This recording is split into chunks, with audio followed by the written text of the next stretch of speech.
you going to put this on YouTube by any chance? Hell yeah! Hello, said James to Kyle, at school. Sup, Kyle responded. They both ran to class, and were anxious to get out of school. When school was over, Kyle tripped James, causing him to fall in a pile of rocks. One of the rocks went through his skull. Oh. Oh, I forgot how rocks work. Causing James mental issues. More mental issues. James' family had no choice but to lock him in a mental hospital. He spent 6 years there until the mental hospital caught on fire. They got as many people out as they could have. James was one of the unfortunate ones. He burnt horrible, causing his skin to go black and one eye to burn out. He arose from the ashes, seeing his body. He ran to a nearby house and found a silver mask. He put it on. Also, he stole jeans, a t-shirt, and a jacket. The man who lived there woke up, seeing James. James spun around, quickly charging the man. The man had a screwdriver. Why? He was asleep, and he just sleeps next to his trusty screwdriver. And pinned James down. He drilled 4 nails into each side of James's head. What? What? Jesus Christ. How did he drill them in with a screwdriver? This is what? Left, right, top and bottom. James threw the man off with 4 nails dug into his head. Good fucking work. Fucking hell. And grabbed the screwdriver and nails. He drilled the man down to the chair. I think I'm getting screwdriver and a drill mixed up here. He saw lighter fluid and matches. I always just keep a big can of lighter fluid in my house, next to my bed. I keep mine under my bed. With a knife and cut a hole in the man's stomach. He put the bottle of lighter in the man's stomach. What is this? And what? Pummed some in. Some in. I love volcanoes, don't you? James put the match in his stomach and he started vomiting blood. I don't think that... What? See, you're a volcano now. James walked out the door, leaving the man to die. By the way, call me Burner. Ah! He grabbed an axe and walked out the door.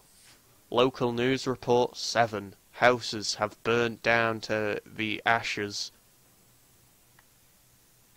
Killing 16 people. Also, a man covered in his own blood and burnt from the insides was found in his own house, nailed to a chair, and on the wall it said Burner. When did he have time to do that? Written in ashes. On the wall. What? If you see a man named Burner, contact the police. Yeah, okay. I sure will. Don't you worry, mate. I sure will contact the police. Right now, I will contact them. Just fucking no. Right, Tony, we are now going on to the next one. Bloodlust. Oh, why? No. Because they're fucking hilarious to read. Blood cane. This one's medium length. Another line of murders in the USA. Last night in Miami, 1 young boy, a dog, a man, 3 young women, and a pregnant woman. All on the same family. Remember to be careful and keep windows locked and doors as well. Keep...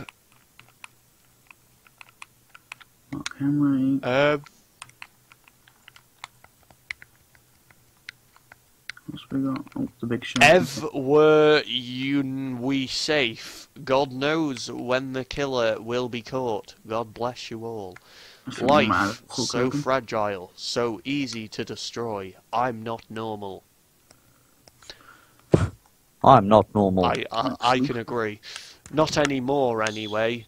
It was all his fault. all his fault I'm this way. I never wanted to kill or to become the drunk I am either, but it was all that day. That fateful day with that awful man. I had just started college. I was still young and didn't understand the real dangers of the world. The real ones.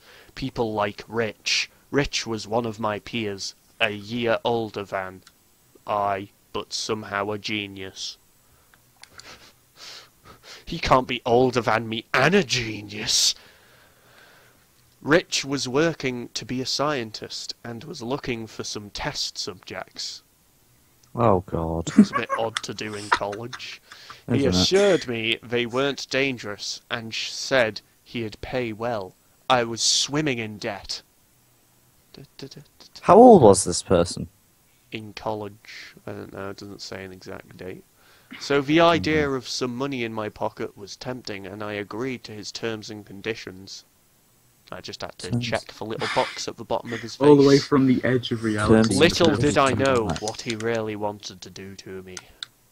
What sexual things? As I walked into his small home, I was slowly getting more and more uneasy. Warning. And give me a second, something just fell off my shelf. Maybe it's one of the ghosts off the Creepypastas, Jamie.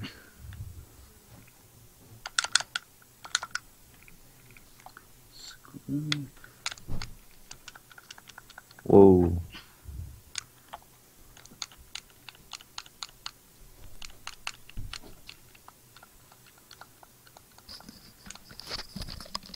My PS4 remote just fell off me shelf randomly.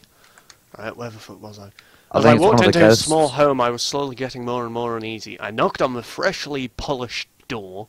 He greeted me quickly and invited me in. I looked at his small home.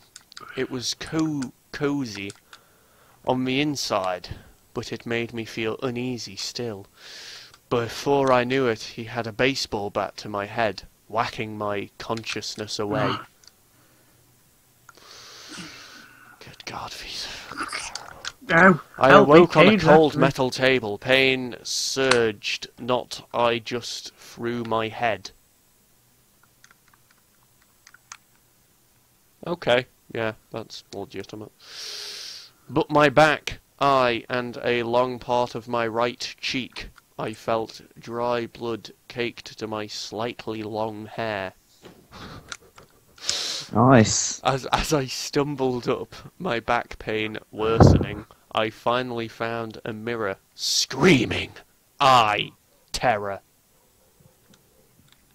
Terror as I realised why I was half blind. My left eye was gone! Plot twist! I looked at a large gash and stitches on my right cheek. At least he stitched you. He could have just left you with, like, giant gash on your face. And I raised my blood-stained shirt, revealing a large cobra tattoo on my back. Oh, okay. Is that how you want to play a game? Alright, okay. What? After observing it for some time, I finally understood. It was the sign a killer put on all his victims before death. Their corpse always had things missing. Eyes, intestines, hearts, lungs, and brains. A large variety of human organs. I began to look around for him. The minute I found him, he was a corpse. The smell of death coated the room, and I liked it. Did he just get a... I desired it. I needed it. After I began to kill, I couldn't stop. Killing one right after the other. Killing women, children, men, and animals alike. They never suffer, though. They never get a chance before I kill them. Please avoid me. If you see me, call the police right away. I can't control myself. It's all just inevitable. The end. Is this guy somehow getting some... Is he getting off to killing people or something? I don't know. I don't fucking know. I don't know. Guys, I'm back to reveal how much I hate this pasta. Oh, the night of Halloween. This one is really fucking small. It was the night of Halloween. Sarah, I think that's how you say that, had just moved it to a mansion with her family. What, they moved the night of Halloween to a mansion with her family? That's quite good. She got this strange feeling, a feeling that began to worry her. She got a vision. A strange vision. A vision that was like she was possessed. She wasn't in pain or anything. She was worried because when she went to her room to unpack, she heard a screeching noise. Nobody was there. I don't think humans can make screeching noises. That's like more like a car doing a feckin' handbrake turn, not a person skidding around a corner. She went down the stairs, nobody was there. She was scared. It was 6 PM. She got dressed for Halloween. Another car goes around a corner, or should I say, screech! She gasped. She yelled, "Help! I'm haunted!" I thought you were going to say something else then. She went outside, hoping to find someone. She found someone. Someone to know about her house. What? She just screamed. What? She screamed because She screamed because someone to know about her house. She screamed and screamed. Okay. Later that night, she had a dream. Well, so she just screamed at this random man standing outside a house, then just went back inside and went to bed. That's what I do every time some random man's standing outside my house. She had a dream. A dream that she was getting possessed by a demon or something. The next day, it was November the 1st. Literally spelt thirst with RST. The number 1 and then RST. First. She passed out. She just woke up and passed out. Okay. She woke up after 2 hours and found herself in a dark room, and she heard Psycho laughing. She yelled, but no one could hear her. The unknown person stabbed her in the stomach, and she was never heard from again. Yay, banter. What a wonderful creepypasta. The Intestine! Ooh, this one has lots of capital letters in it. Oh no. Oh. Is You there another wake dot, up dot, dot, not dot? knowing where you, spelt Y-U, where you are, or what your name is. There is a sign saying, "Trust your intestine." Or intestine, however. Say intestine. Then an intestine drops from the ceiling from an open vent that you could fit through, so you climb through, which you will soon regret. Just when you think you escaped, you fall through an air vent into a pile of what you think is goo.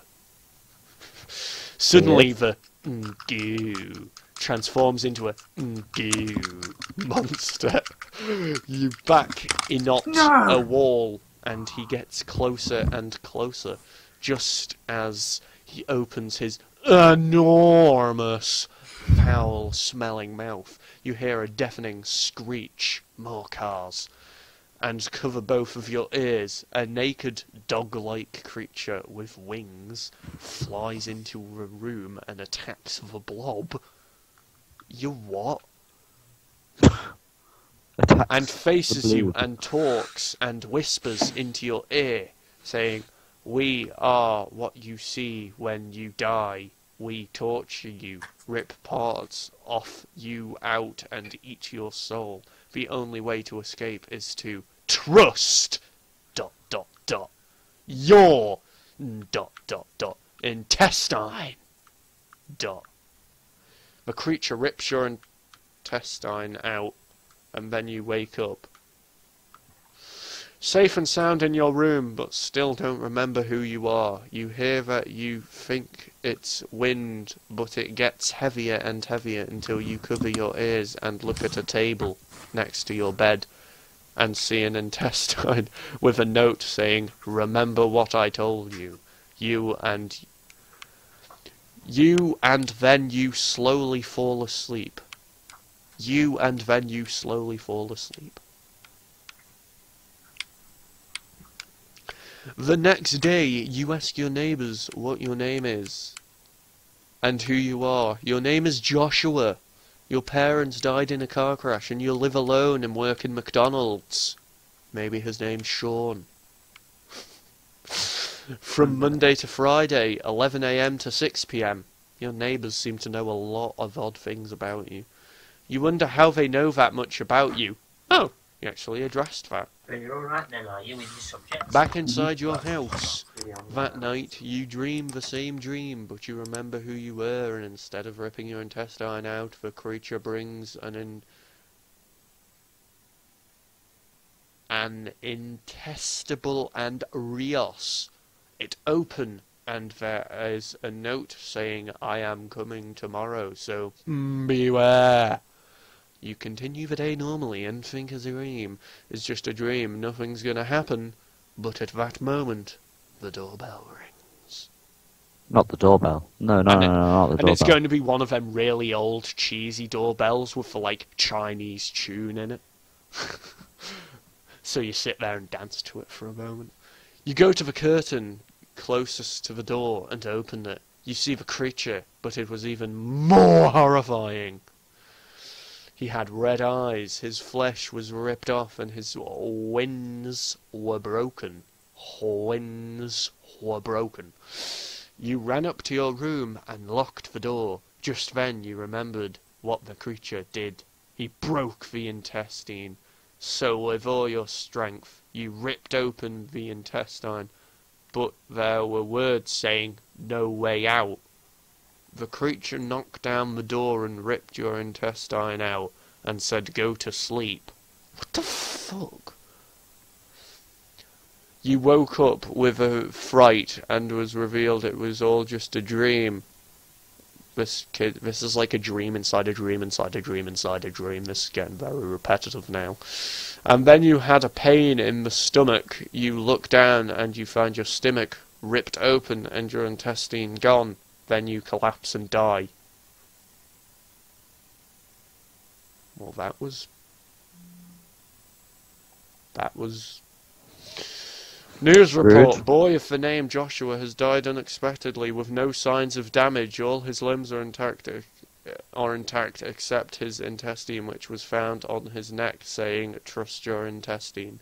But they said he died unexpectedly. Yeah. With no signs of damage. Once Apart again, from that's contradicted itself. there was absolutely no damage to this lad, apart from he had his own intestine wrapped around his neck. I would say that's probably damage, and it probably explains why he died. Moving on to the next one. Charlie the Killer. Ugh. I'm gonna eat a tomato quickly. How dare you eat a tomato during your story time? I'm hungry. How dare you be hungry? It is 3:20 in the morning. Now, mate. Jeff is nearly 18 now, and meeting Jane the Killer was a big thrill for him. As she died a tragic death from falling down the stairs. Whoa! But this didn't stop his psychopathic ways. That entire paragraph makes no sense. Jeff is nearly 18 now, and meeting Jane the Killer was a big thrill for him as she died a tragic death from falling down the stairs, but this didn't stop his psychopathic ways. It makes no sense whatsoever. Charlie was going through a rough bullying stage at school and was beginning to get depressed and hearing voices on her head. I hate it when I'm getting bullied in school and big speech bubbles are sitting on top of me head. Oh yeah, it It's happens so to me quite annoying. regularly too. They were telling her to do stuff. Whoa. She just put them to the back of her mind and carried on with getting shoved in lockers and beat up in the girls' bathroom. Okay. She heard the voices screaming at her until one day she snapped and listened to the voices in her head and pulled out the copper piping from the wall. What? Is she the fucking Incredible Hulk or something? Did she just punch her arm into a wall and just rip out a copper pipe? She stabbed her bully to death, then licked the blood off the pipe. Jesus Christ. She's gonna have like AIDS or something. Okay. She leaned near the bully's body and whispered, "Now you know how I felt when you called me ugly and said I was too fat to meet anyone who'd like me." Oh yeah, 'cause that's what it feels like when you get called fat and ugly. Getting stabbed to death by a copper pipe and watching someone lick your blood off it. Oh no, yeah, Yeah. it's very, very creepy. Yeah, that's exactly how I feel every time. Anyone didn't like me, and that I was a whore, you who should kill myself. Well, you just said she'll never meet anyone who would like her, and then you called her a whore. Contradiction! There's a How lot does of it contradiction. work? Who should kill myself? After she realised what she had done... After she realised what she had done, ran away. She didn't feel bad about this. Actually, she was quite glad. She wanted to do it more. So Charlie went out. Who the fuck is Charlie? Or is Charlie... Alright, Charlie is the girl who just piped someone. I think. Charlie went out. She killed more people just because she liked the feeling of knowing she wasn't in fear anymore. Charlie was never a mean girl. Apart from when she started stabbing people with pipes. That's when she was a mean girl. She used to just sit there and take the crap. She had beautiful eyes with brunette hair. But she it's a little bit late in the story to start giving a description of the murderous, bloodthirsty woman, isn't it? She started wearing really dark makeup and dyed her hair black. She had read the Jeff the Killer stories and looked further into this as Jeff was her inspiration. She went on and started doing what Jeff did. She used to say, "Don't go to sleep. I want you to feel the pain I went through." Fucking really? Getting shoved in a locker is the same as getting a knife put through you. Pretty accurate. Then she would pull out their guts and burn them in their own stomach acid. KK. Watching as blood would fly everywhere. Why would that just randomly happen?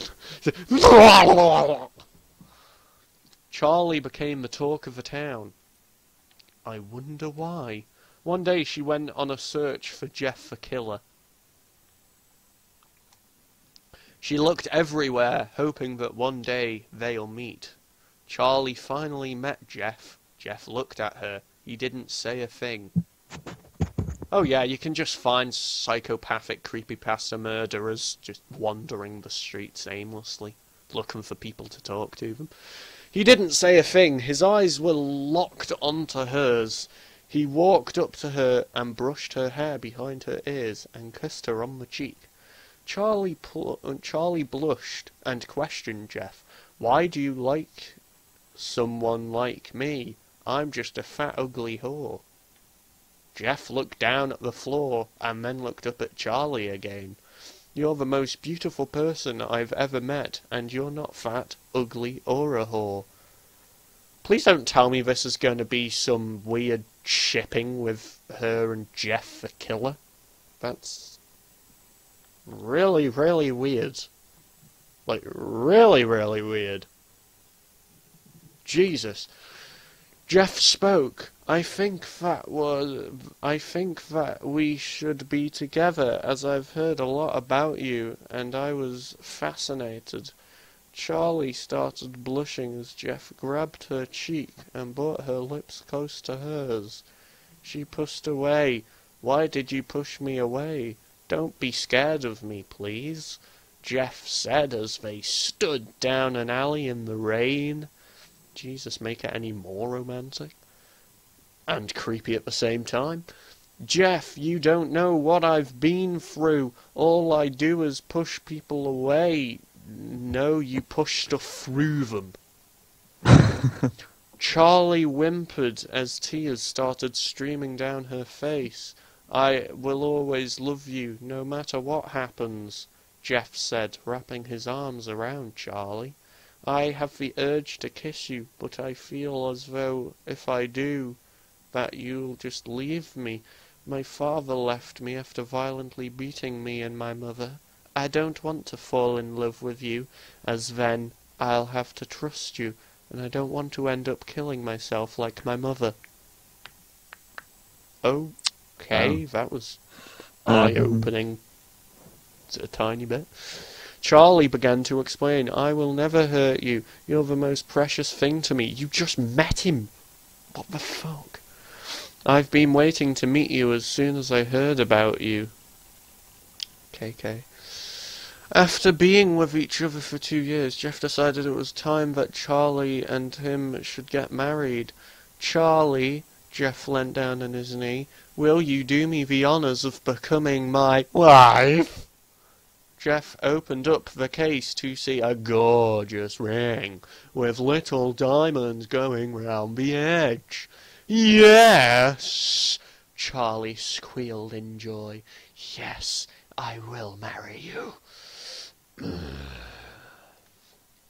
As tears of joy streamed down both of their faces, they went back home. A week before the wedding, Charlie sits down at the bottom of the bed and begins to cry. What's wrong? Jeff curiously asks. I'm pregnant, Charlie cries. What? Jeff says surprisingly. I'm 13 weeks pregnant. I was going to tell you before, but I didn't want to make a big fuss, and then we lose it. Charlie. This is great news. The end. That was... That was the end? Yep.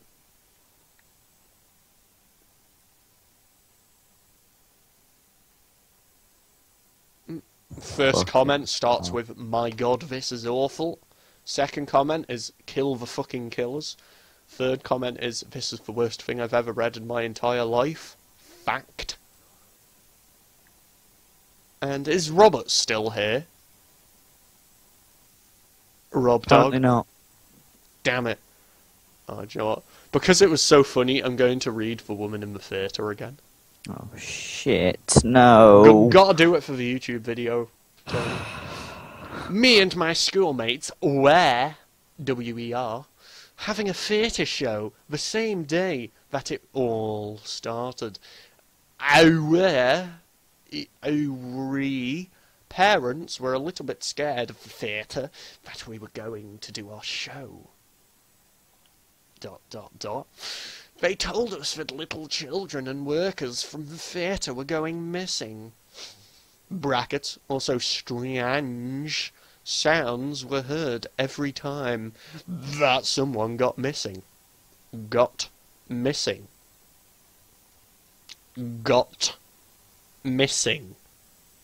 Close bracket. We weren't scared because probably, in big capital letters, they were just looking around with us. Joking around with us, if I can read. ... Anyways, the show started, but just when we were going to start, the power went off. ... The people of the theatre start searching the problem, and the parents start getting worried. We were just upset. ...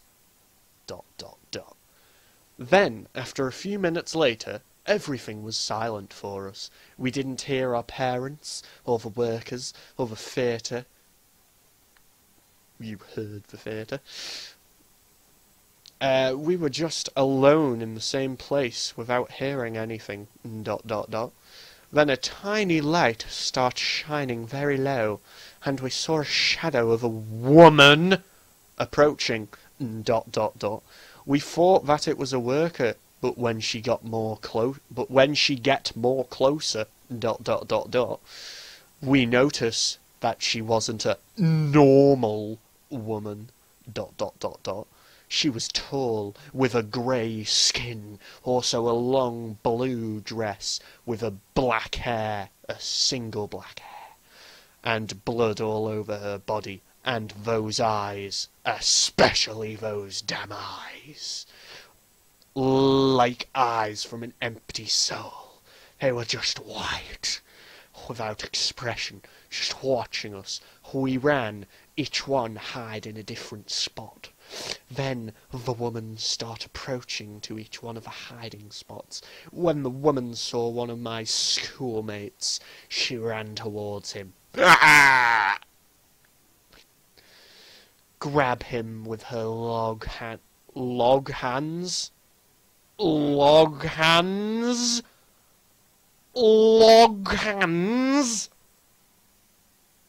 And at the end, took him away, killed him, blood all over the place. Then she disappeared. Des. D-E-S. The power return and the blood disappear. Again. Just as our friend, we never returned into that horrible place. After that, the law decided to close it and start investigating.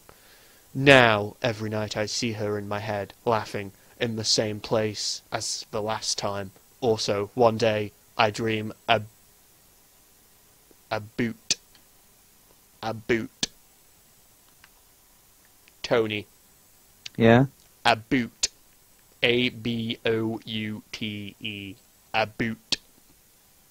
A bit. Oh my fucking. Her killing the police officers, one by one. ...